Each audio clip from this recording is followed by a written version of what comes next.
Saya persilakan Pak Abraham. Oke, terima kasih pimpinan. Yang terhormat Bu Menteri dan jajaran, pertama-tama izinkan saya untuk mengucapkan selamat kepada Bu Menteri. Semoga amanah memimpin kementerian yang sedang digoyang. Saya yakin Ibu dapat memimpin dengan baik kementerian ini. Terkait dengan Ibu yang tadi sebutkan, di mana Republik ini sedang digoyang, rame masalah terkait dengan judi online. Saya mencoba untuk mendalami terkait dengan perkara ini, bahkan saya masuk cukup dalam terkait dengan perkara ini, dan saya menemukan fakta-fakta yang cukup mencengangkan, di mana sampai di berita dimunculkan 16 orang tertangkap, sebagian diantaranya oknum Kemenkomdigi dan sebagian sipil. Tapi di pihak yang lain saya merasa bersyukur juga kasus ini terungkap sekarang, Bu Menteri. Coba kalau setahun dari sekarang ini barusan terungkap, mungkin Bu Menteri kita yang kena bully ini. Karena ternyata di dalam ini susah untuk saya bilang Kemenkominfo ya, karena pada waktu itu Kemenkominfo, susah saya mengatakan bahwa ini Kemenkominfo melakukan pembiaran, karena menurut saya ini bukan pembiaran, ini Kemenkominfo menjadi pelaku. Maka dari itu hari ini tadi disebutkan Dirjen Aptika sudah hadir, maka pertanyaan ini akan saya lontarkan kepada Dirjen Aptika, bukan kepada Bu Menteri, karena Bu Menteri barusan menjabat. Tolong saya dijelaskan kepada kami, Pak Dirjen,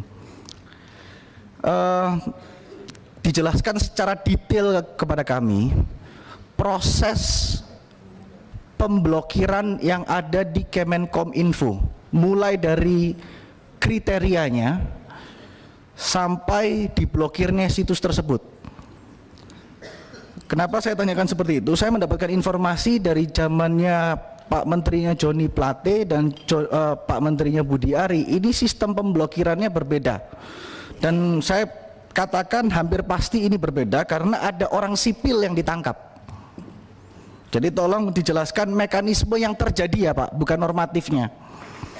Karena kalau dalam aparat penegak hukum ya, itu melakukan pemblokiran terhadap sesuatu itu melalui mekanisme gelar perkara di tahap penyidikan, yang dimana setelah itu barusan diblok karena ada hak seseorang yang dicabut di situ. Nah, saya ingin tahu di Kominfo ini bagaimana, apakah ada sistem verifikasinya atau tidak. Nah, apabila diverifikasi, pertanyaan saya, siapa yang mengumpulkan situs-situs itu Pak? Lalu diverifikasi. Pertanyaan saya yang kedua, siapa yang memverifikasi itu? Dan yang ketiga, siapa yang memblokir? Maksud saya bagian apa yang memblokir? Nah, saya ingin tahu juga terkait dengan pengawasan di Kemenkominfo maupun Kemenkomdigi. Siapa yang mengawasi terkait adanya pemblokiran ini apabila ada terjadi kesalahan? Saya tadi pagi saya conference call dengan pegiat media sosial namanya Roy Sakti dan Mr. Bird. Mungkin teman-teman Kominfo sudah tahu siapa Mr. Bird. Kenapa saya bilang sudah tahu? Karena Mr. Bird dipanggil Kominfo tanggal 12 Agustus 2024. Mr. Bird di situ menyatakan bahwa situs yang diblokir oleh Kemenkominfo pada waktu itu bukan situs judi online, tapi situs WordPress, dan dipanggil, disuruh membuktikan dan dibuktikan di Kominfo, bertemu dengan Pak Bima dan Pak Bintang. Lalu dia juga menemukan problem serius di Kominfo pada waktu itu, di mana dia bisa membobol website Kominfo dalam waktu 30 detik dan menggunakan semua nama dari pejabat Kominfo untuk melakukan apapun itu, termasuk untuk memesan hotel, untuk email ke siapapun. Jadi itu sampai detik hari ini sudah disampaikan dan ditunjukkan dan belum diperbaiki. Sampai hari ini belum diperbaiki. Nah, ini tentunya harus menjadi perhatian yang serius karena ini Kominfo ya. Jadi kami berharap sekali bahwa ke depan Kominfo bisa memperbaiki diri.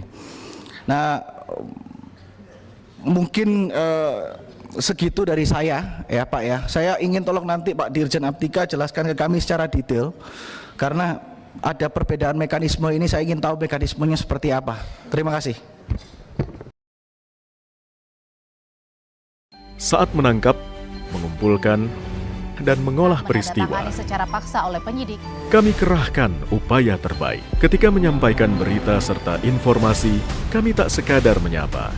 Ada referensi, aspirasi, juga inspirasi yang menjadi misi. Sapa Indonesia di Kompas TV. Independen, terpercaya.